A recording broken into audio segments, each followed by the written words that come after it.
मला आज इथे बोलावलं त्याबद्दल मी उद्धव साहेबांचे आणि संपूर्ण शिवसेनेचे आभार मानतो।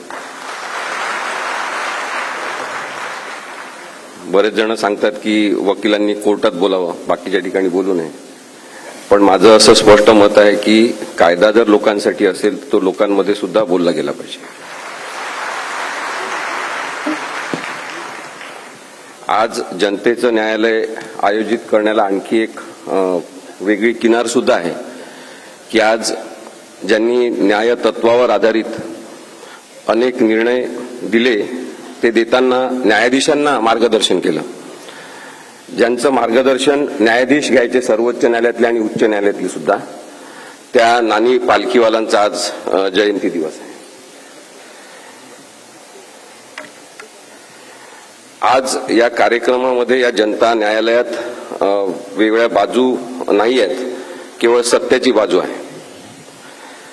ही सत्याची बाजू मांडत असताना आपल्या सगळ्यांच्या मनात स्पष्टता असली पाहिजे की आपण अपात्रतेच्या सुनावणीबद्दलचा कायदा, त्यामध्ये झालेला न्याय आणि अन्याय आणि या निर्णयाच्या कायदेशीर बाबींचं विश्लेषण करण्यासाठी इथं जमलेलो आहोत। भारतातल्या प्रत्येक नागरिकाला उच्च न्यायालयात सर्वोच्च न्यायालयात दिलेल्या निर्णयाचं विश्लेषण करण्याचा पूर्ण हक्क आहे। त्याच्यामधून कोणत्याही न्यायालयाचा अवमान होत नाही।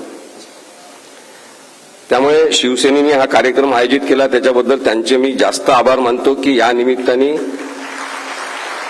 नागरिकांनी आता न्यायालयाच्या अनेक निर्णयांचं विश्लेषण जाहीरपणे, अत्यंत साध्या सोप्या भाषेत स्पष्टपणे आणि कोणतीही चुकीची असभ्यतेची भाषा न वापरता करणं सुरू करावं। कारण की न्यायालय एक व्यवस्था म्हणून आणि यंत्रणा म्हणून सुद्धा दबावाखाली घेण्यात आलेली आहे, हे वास्तव आपल्याला विसरून चालणार नाही।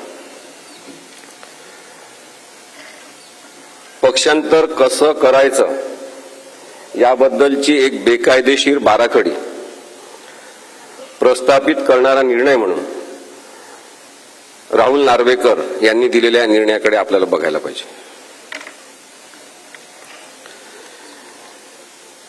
राहुल नार्वेकर यांच्याबद्दल व्यक्ती म्हणून आपल्याला काही बोलायचं नाही, कोणत्या न्यायालयातले न्यायाधीश असतील त्यांच्याबद्दल आपल्याला व्यक्ती म्हणून बोलायचं नाही, पण ही जी कायदेविरोधी प्रवृत्ती तयार होत आहे त्याच्याबद्दल या जनतेच्या न्यायालयात बोललं गेलं पाहिजे। 10 जानेवारी 2024चा निर्णय हा लक्षात घेणं, याचं विश्लेषण करणं आणि आणखी आपल्याला सायंटिफिक भाषेत बोलायचं असेल तर चिरफाड या निर्णयाची करणं हे खूप जास्त आवश्यक आहे। कारण की याच्यातून आपल्याला लोकशाही कशी मारली जाते हे सुद्धा दिसू शकणार आहे। बरेचदा अशा प्रकरणांमध्ये म्हणजे 10वं परिशिष्ट किंवा भारतीय संविधानासंदर्भातले जेव्हा प्रकरण असतात तेव्हा लोक माझ्यासारख्या वकिलांना अनेकदा म्हणतात की तुम्ही वकील आहे, तुम्ही राजकारणाबद्दल बोलू नका, तुम्हाला बोलायचं असेल ते कोर्टात बोला। आणि म्हणून त्याचं उत्तर आधी आपल्या सगळ्यांना दिलं पाहिजे की भारतीय संविधान हे एक राजकीय डॉक्युमेंट आहे, पॉलिटिकल डॉक्युमेंट आहे, पॉलिटिकल पॉलिसी डॉक्युमेंट आहे की भारत एक राज्यव्यवस्था म्हणून कशा पद्धतीने चालेल याबद्दलचं विस्तृत विवेचन करणारं पॉलिटिकल डॉक्युमेंट आहे। भारत हा देश आपण जेव्हा पाहतो नकाशा तेव्हा त्याच्यावर लिहिलं असते पॉलिटिकल मॅप ऑफ इंडिया, तो सुद्धा पॉलिटिकल देश हा सुद्धा पॉलिटिकल अस्तित्व असलेला आहे। आणि त्यानंतर आपण आहोत सगळेजण नागरिक आणि मतदार, जे आपण नागरिक असल्यामुळे आणि नागरिक असणं सुद्धा एक राजकीय संकल्पना आहे। त्यामुळे माझं असं स्पष्ट मत आहे की प्रत्येकाने, प्रत्येक व्यवसायातल्या प्रत्येक सुशिक्षित व्यक्तींनी राजकारणाबद्दल बोललं पाहिजे। हा विषय तर संपूर्ण राजकारणाचा आहे की 10वं परिशिष्टच राजकारणाबद्दल आहे की पात्र कोण आणि अपात्र कोण, आणि त्यामुळे चूक कोण आणि बरोबर कोण हे ठरवत असताना एक बाजू घेणं आवश्यक आहे आणि ती सत्याची बाजू असली पाहिजे। माझी जेव्हा उद्धव साहेबांची भेट झाली पहिल्यांदा, ते म्हणाले की तुम्ही टीव्ही चॅनलवर आमची बाजू चांगली मांडता, तेव्हा मी त्यांना सांगितलं की मी तुमची बाजू मांडत नाही आहे, तुम्ही संविधानाच्या बाजूने आहात।